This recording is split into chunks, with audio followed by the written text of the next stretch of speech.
नमस्कार साथियों। तो कैसे हैं आप लोग? उम्मीद है आप लोग अच्छे होंगे, मस्त होंगे, स्वस्थ होंगे और अच्छे से पढ़ाई कर रहे होंगे। तो आज हम आपको कराने वाले हैं क्लास 12 पॉलिटिकल साइंस का एक सॉल्व्ड मॉडल पेपर। आज जो है हम आपको इसमें सारे के सारे यानी कि जो आपकी परीक्षाओं में इंपॉर्टेंट क्वेश्चन पूछे जाते हैं वो आज हम आपको इसमें कराने वाले हैं, जो कि आपकी परीक्षाओं के लिए काफी ज्यादा महत्वपूर्ण होंगे।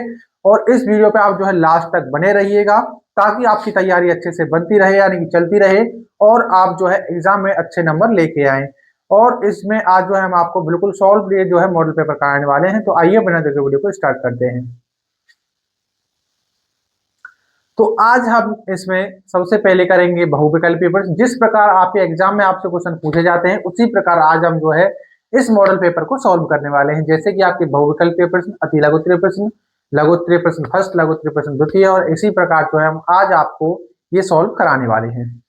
तो सबसे पहला आपसे प्रश्न पूछा जाता है कि विश्व में 1991 की मुख्य घटना क्या थी? तो आप भी जानते हैं कि 1991 में क्या हुआ था। तो 25 दिसंबर 1991 को सोवियत संघ का विघटन हुआ था। तो इसमें मुख्य घटना क्या होगी? बर्लिन की दीवार का तोड़ा जाना, शॉक थेरेपी नीति का प्रयोग, स्वतंत्र राज्यों के राष्ट्रकुल का गठन, या फिर सोवियत संघ का विघटन। तो इसमें हमारा राइट आंसर कौन सा है? ऑप्शन डी, यानी कि सोवियत संघ का विघटन 25 दिसंबर 1991 को हुआ था। तो यही थी 1991 की मुख्य घटना पूरे विश्व में।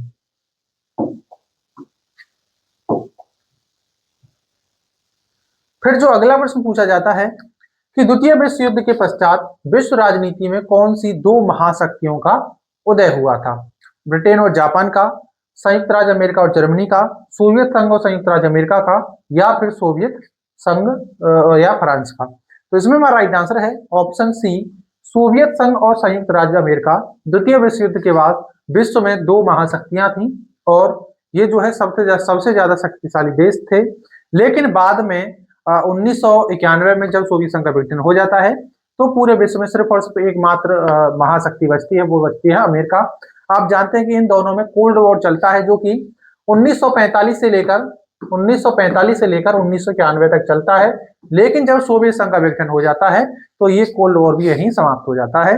यानी कि लगभग 45 से 40 वर्ष ये युद्ध चलता है। कोल्ड वॉर क्या होता है? यानी कि शीत युद्ध होता है। क्या है? तो शीत युद्ध एक ऐसा युद्ध होता है जो कि बिना हथियारों के लड़ा जाता है और ये जो है एक दूसरे की बुराई करके इंटरनेशनल लेवल पर बुराई करके युद्ध लड़ा जाता है। उसी को क्या कहते हैं? शीत युद्ध यानी कोल्ड वॉर कहते हैं।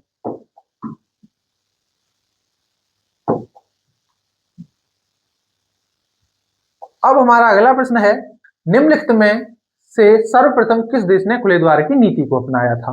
तो चीन, दक्षिण कोरिया, भारत या जापान। तो इसमें हमारा राइट आंसर है ऑप्शन ए, चीन ने इन सभी देशों में सबसे पहले खुले द्वार की नीति यानी कि ओपन डोर पॉलिसी को अपनाया था। यानी कि ओपन डोर पॉलिसी चीन ने इसे अपनाया था 1978 में। कब अपनाया था? 1978 में। ये भी आपसे पूछा जाता है कि चीन ने ओपन डोर पॉलिसी यानी कि खुले द्वार की नीति को कब अपनाया था।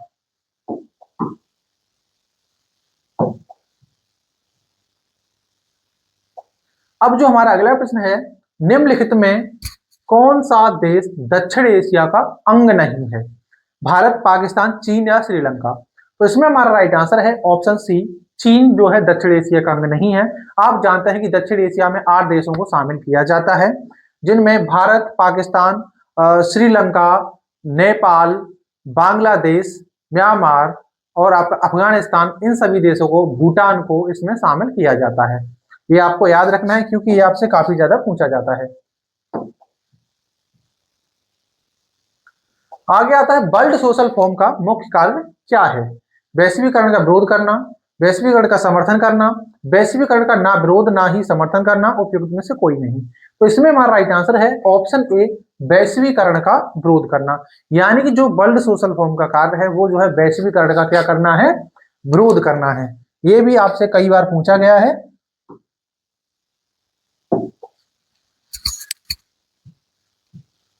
अब अगला प्रश्न आता है, भारत में गरीबी हटाओ का नारा किस प्रधानमंत्री ने दिया था? बीपी सिंह, चौधरी चरण सिंह, राजीव गांधी या फिर इंदिरा गांधी। तो इसमें हमारा राइट आंसर है ऑप्शन डी, इंदिरा गांधी ने भारत में सबसे पहले गरीबी हटाओ का नारा दिया था और तभी जाके ये जो है अपना चुनाव जीती थी। क्योंकि जो विपक्ष था वो कहता था कि इंदिरा हटाओ, लेकिन इंदिरा गांधी जी ने कहा था गरीबी हटाओ, तब जाके ये जो है जीती थी। और इनको जो है आयरन लेडी के नाम से भी जाना जाता है। और इनके आप जानते हैं कि इन्हीं की सलाह पर 1975 में क्या लगाया गया था, आपातकाल लगाया गया था, जो कि राष्ट्रपति लगाता है। और किस अनुच्छेद के तहत लगाया गया था, तो अनुच्छेद 352 के तहत भारत में राष्ट्रीय आपातकाल की घोषणा की गई थी। इस अनुच्छेद के तहत 352 यानी कि अनुच्छेद 352 के तहत 1975 में भारत में राष्ट्रीय आपातकाल की घोषणा की गई थी, जो कि उस समय भारत के राष्ट्रपति फखरुद्दीन अली अहमद के द्वारा की गई थी।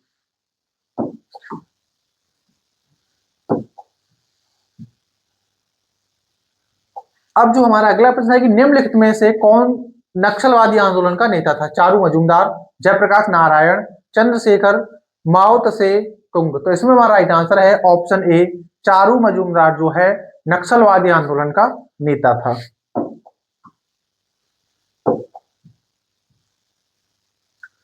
अब हमारा जो अगला प्रश्न आता है कि राज्य पुनर्गठन अधिनियम कब पारित हुआ था?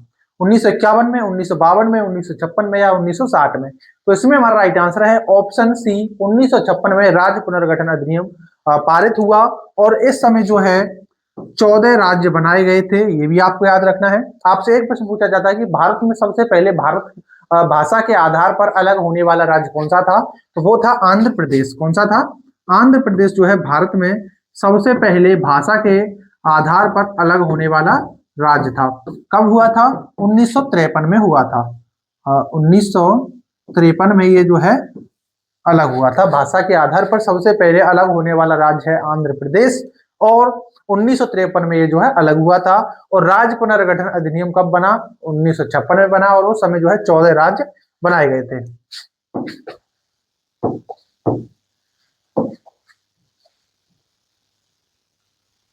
अब जो हमारा अगला प्रश्न है कि जब मंडल आयोग की रिपोर्ट लागू हुई तो उस समय भारत के प्रधानमंत्री कौन थे? वीपी सिंह, इंदिरा गांधी, चंद्रशेखर या फिर राजीव गांधी? तो इसमें हमारा राइट आंसर है ऑप्शन ए, वीपी सिंह, जिन्हें हम कहते हैं विश्वनाथ प्रताप सिंह, जो है उस समय भारत के प्रधानमंत्री थे। और ये जो रिपोर्ट कब लागू हुई थी? 1990 में हुई थी। ये भी आपको याद रखना है क्योंकि ये भी आपसे पूछा जाता है।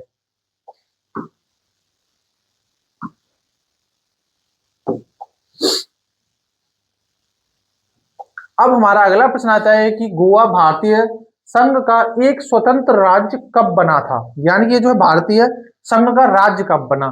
तो भारतीय संघ का राज्य बना था ये जो है 1987 में। लेकिन गोवा को आजादी कब मिली थी? तो गोवा को आजादी मिली थी 1961 में। आप जानते हैं कि भारत को आजादी मिली थी 1947 में। 15 अगस्त 1947 में भारत आजाद हुआ, लेकिन गोवा आजाद हुआ था 1961 में। ये भी आपको याद रखना है। और ये जो है भारतीय संघ का राज्य कब बना था? तो 1987 में ये जो है भारतीय संघ का राज्य बना था। ये को भी आपको याद रखना है क्योंकि ये आपसे काफी ज्यादा पूछा जाता है।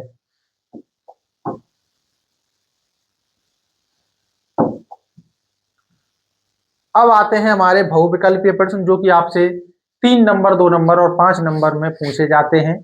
तो सोवियत संघ के विघटन का कोई एक परिणाम लिखिए। तो सोवियत संघ के विघटन का कोई एक परिणाम बताना है। तो सोवियत संघ के विघटन के बाद अमेरिका एकमात्र महाशक्ति बन गया और दुनिया एक ध्रुवीय हो गई थी। तो ये था उसके सोवियत संघ के विघटन का एक परिणाम।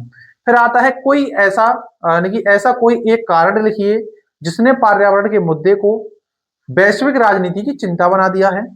तो द्वितीय विश्व युद्ध के बाद औद्योगिकरण, कृषि और संसाधनों की खपत में नाटकीय वृद्धि के कारण पर्यावरण की समस्याएं वैश्विक राजनीति की प्रमुख चिंता बन गई हैं। यानी कि आप जानते हैं कि वैश्वीकरण से लोग फायदा भी हुआ है, लेकिन ये जो है जो एक ऐसा ही कारण यानी कि जो है पर्यावरण के मुद्दे पर वैश्विक राजनीति की चिंता क्या बना हुआ है कि जितना ज्यादा औद्योगिकरण हो रहा है उतनी ही ज्यादा जो है ओजोन परत भी नष्ट हो रही है, जिसके कारण जो है हमारा पर्यावरण जो है दूषित होता जा रहा है। और इसीलिए जो है विश्व की राजनीति में एक चिंता बनी हुई है। फिर आता है वैश्वीकरण का कोई एक कारण लिखिए। तो सूचना प्रौद्योगिकी एवं लोगों की सोच में विश्वव्यापी जुड़ाव का बढ़ना महत्वपूर्ण कारण है। यानी कि जो वैश्वीकरण है इससे आप जानते हैं कि दुनिया एकजुट हो गई है, यानी कि सभी देश जो है एक साथ मिलकर कार्य कर रहे हैं, एक दूसरे को अपनी संस्कृति का आदान प्रदान कर रहे हैं और एक दूसरे से संचार के माध्यम से एक दूसरे का साथ दे रहे हैं। और उसमें जो है आप जानते हैं कि प्रौद्योगिकी के मामले में भी साथ दे रहे हैं, तकनीकी के मामले में भी साथ दे रहे हैं। तो ये क्या है, ये सभी जो है वैश्विक कारण के कारण ही संभव हुआ है।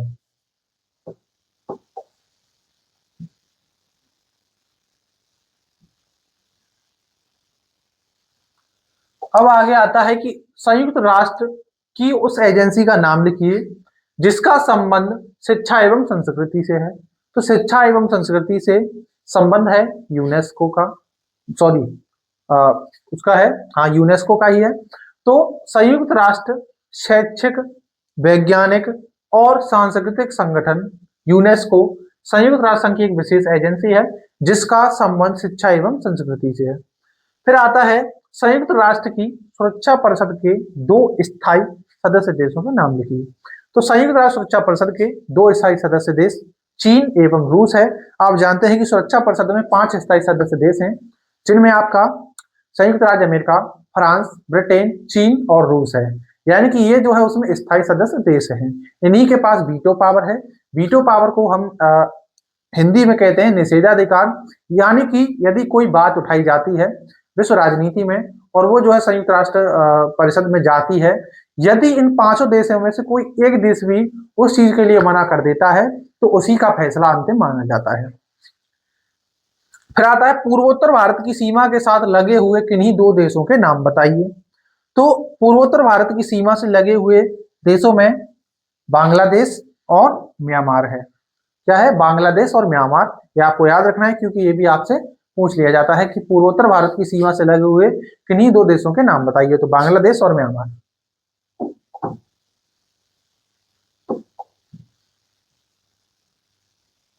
और जो हमारा अगला प्रश्न आता है, गठबंधन सरकार का क्या आशय है। तो गठबंधन सरकार का मतलब है जब चुनाव के बाद किसी एक पार्टी को पूर्ण बहुमत नहीं मिलता तो कई राजनीतिक दल मिलकर सरकार बनाते हैं। तो इसे समझने के लिए आप जानते हैं कि लोकसभा में सीटें कितनी होती हैं, 543 होती हैं। लोकसभा में 543 सीटें होती हैं। पहले 545 हुआ करती थी, लेकिन जब एंग्लो इंडियन को हटाया गया तो लोकसभा में 543 सीटें बचती हैं। तो यदि कोई राजनीतिक पार्टी 543 में से 272 सीट प्राप्त कर लेती है तो वो जो है पार्टी जीत जाती है। लेकिन एक ऐसी स्थिति आती है जिसमें दोनों पार्टी में, यानी कि चाहे कोई सी भी पार्टी हो, तो उनमें से जो 272 सीट नहीं पाती है या वो पाती है 240 सीट, सबसे ज्यादा 240 सीट वही पाई, फिर बाकी बाद जो अलग अलग पार्टियां हैं वो अलग अलग सीटें पाई, तो वो जो है किसी एक से या किसी 2 से गठबंधन करके अपनी सरकार बनाती हैं और तभी जाके वो जो है सरकार चलती है। तो उसी को कहते हैं गठबंधन सरकार। ये आपको याद रखना है क्योंकि ये भी आपसे कभी कभी पूछ लिया जाता है। फिर आता है कि मणिपुर की मुख्य समस्या क्या है। तो मणिपुर की मुख्य समस्या जातीय संघर्ष है। जातीय संघर्ष क्यों है, तो मणिपुर में मैतेई, कुकी और नागा जैसी 3 मुख्य समुदायों के लोग रहते हैं। यानी कि 3 जनजातियों के लोग कहां पर रहते हैं, मणिपुर में रहते हैं, इसीलिए उनमें जो है जातीय संघर्ष होता रहता है। फिर आता है ऐसी 2 रियासतों के नाम लिखिए जिन्होंने स्वतंत्रता के बाद भारत में विलय का डटकर विरोध किया था। तो भारत में विलय का डटकर सामना करने वाली 2 रियासतें हैदराबाद एवं जूनागढ़ है और जम्मू और कश्मीर भी थी। तो इन तीनों देशी रियासतों ने जो है मिलकर भारत में क्या किया था, मतलब भारत में मिलने से मना कर दिया था, उसका डटकर विरोध किया था। लेकिन इन दोनों रियासतों को जो है सेना के बल पर यानी कि भारत में मिलाया गया और जम्मू कश्मीर पर पाकिस्तान ने आक्रमण कर दिया था।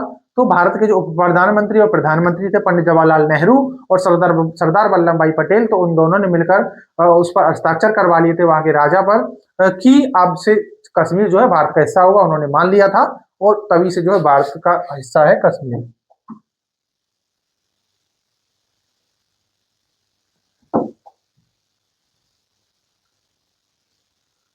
अब आता है कि महात्मा गांधी की हत्या कब और किसने की थी। तो महात्मा गांधी की हत्या जो है 30 जनवरी 1948 को हुई थी और वो की थी नाथूराम गोडसे के द्वारा।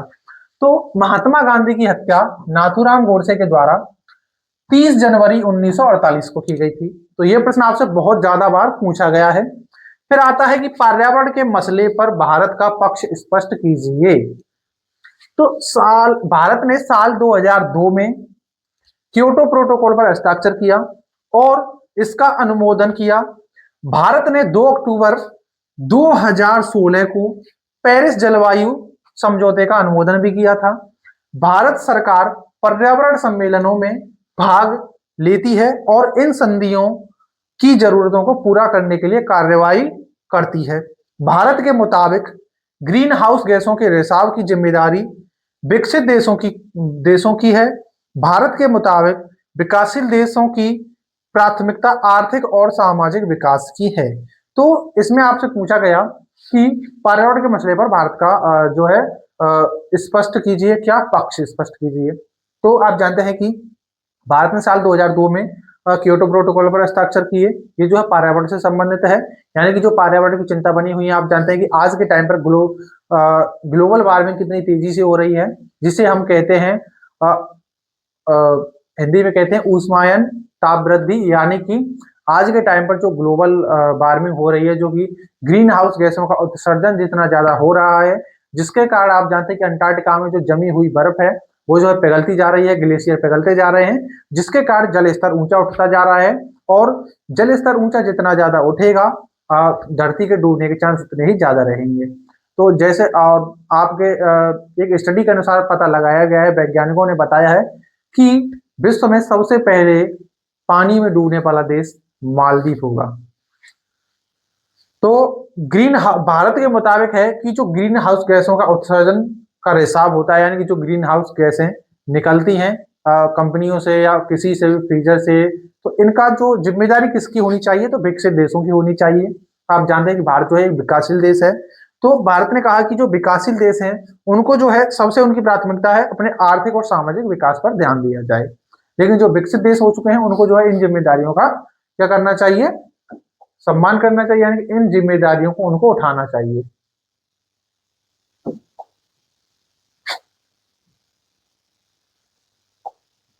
अब हमारा अगला प्रश्न आता है, वेरी वेरी इंपॉर्टेंट क्वेश्चन है।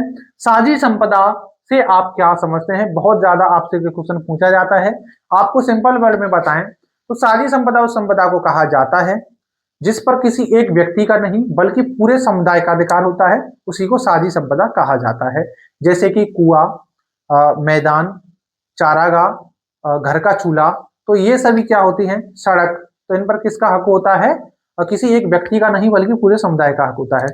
तो साझी संपदा, तो इसमें साझा नहीं बल्कि साझी संपदा संसाधन वे संसाधन होते हैं जिन पर किसी एक का नहीं बल्कि पूरे समुदाय का अधिकार होता है। उदाहरण चारागाह, मैदान, कुआं, नदी, ग्राम पंचायत के स्वामित्व वाली भूमि आदि। तो ये क्या होती है? साझी संपदा कहलाती है। ये प्रश्न आपसे 3 नंबर में ज्यादातर पूछा जाता है। फिर आता है वैश्वीकरण क्यों आवश्यक है, संक्षेप में बताइए। तो वैश्वीकरण से दुनिया भर में अर्थव्यवस्थाओं का विकास होता है। वैश्वीकरण से सांस्कृतिक आदान प्रदान बढ़ता है। वैश्वीकरण से कंपनियों के बीच वित्तीय आदान प्रदान होता है। वैश्वीकरण से दुनिया के कई हिस्सों में सामान ज्यादा किफायती और सुलभ हो जाता है। वैश्वीकरण से उत्पादकता में सुधार होता है। वैश्वीकरण से लिंग वेतन भेदभाव कम होता है। वैश्वीकरण से महिलाओं को ज्यादा अवसर भी मिलते हैं। तो इसीलिए वैश्वीकरण आवश्यक है, ये आपको याद रखना है।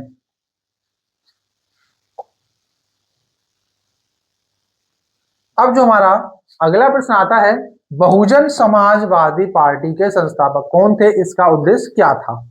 तो बीएसपी यानी कि बसपा का गठन उच्च प्रोफाइल वाले करिश्माई लोकप्रिय नेता काशीराम द्वारा किया गया था। आपको इतना लिखने की जरूरत नहीं है, आपको बस सिर्फ इतना लिखना है कि बहुजन समाजवादी पार्टी के संस्थापक काशीराम थे और 14 अप्रैल 1984 में इन्होंने इसका गठन किया था।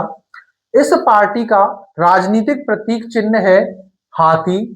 13वीं लोकसभा में यानी में पार्टी के 14 सदस्य थे और 14वीं लोकसभा में इस पार्टी से 17 सदस्य हुए और जब 15वीं लोकसभा आई तब जो है इस पार्टी के 21 सदस्य बन चुके थे। तो आपसे यही प्रश्न आपसे कई बार पूछा गया है कि बहुजन समाजवादी पार्टी के संस्थापक कौन थे और इसका उद्देश्य क्या था।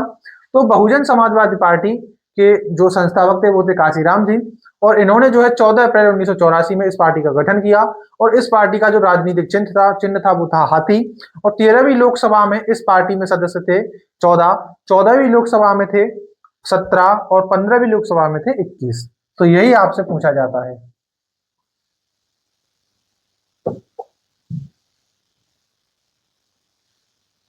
अब हमारा अगला जो प्रश्न है कि भारत की परमाणु नीति क्या है। तो भारत की परमाणु नीति है नो फर्स्ट यूज, यानी कि हम पहले किसी भी देश पर परमाणु हमला नहीं करेंगे जब तक कि वो देश हम पर हमला परमाणु वाला हमला नहीं करेगा। यही है भारत की परमाणु नीति। तो भारत की परमाणु नीति का मूल सिद्धांत है पहले इस्तेमाल ना करें, यानी नो फर्स्ट यूज।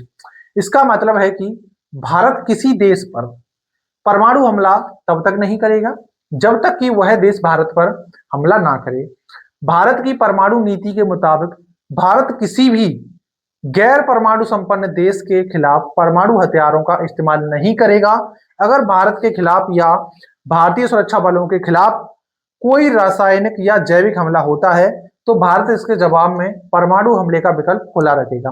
यानी कि जो भारत की परमाणु नीति है वो ये है कि किसी देश पर यदि परमाणु बम नहीं है तो भारत जो है उस देश पर परमाणु हमला बिल्कुल भी नहीं करेगा, और जिन देशों पर परमाणु हथियार हैं यदि वो जो है भारत के सुरक्षा बलों पर या भारत के लोगों पर परमाणु हमला करते हैं तो क्या होगा, वो जो है उन पर भारत भी हमला पलटकर करेगा।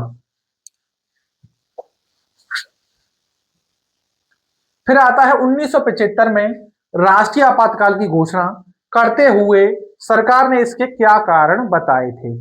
तो भारत में 1975 में राष्ट्रीय आपातकाल लगाने के पीछे सरकार ने कई कारण बताए थे, जिनमें इलाहाबाद हाईकोर्ट का एक फैसला जिसने इंदिरा गांधी को चुनाव प्रचार अभियान में कदाचार का दोषी करार दिया था और उनका जो चुनाव था वो जो है रद्द कर दिया था। फिर आता इस फैसले में कहा गया था कि चुनाव शून्य और अमान्य है और इंदिरा गांधी को अगले 6 साल तक चुनाव लड़ने से रोक दिया गया था। तो यही कारण जो है 1975 के आपातकाल के समय बताए थे, और भी बताए थे कि आंतरिक संकट और बाहरी संकट भी, और जो लोग विद्रोह भी कर रहे थे। तो अब जो है ये मॉडल पेपर आपका यही समाप्त होता है। उम्मीद है आपको अच्छे से समझ में आए होंगे। यदि आपके सारे क्वेश्चन अच्छे से समझ में आए हो तो प्लीज वीडियो को लाइक कर देना। आप इस चैनल पर नए हो तो चैनल को जरूर सब्सक्राइब कर लेना।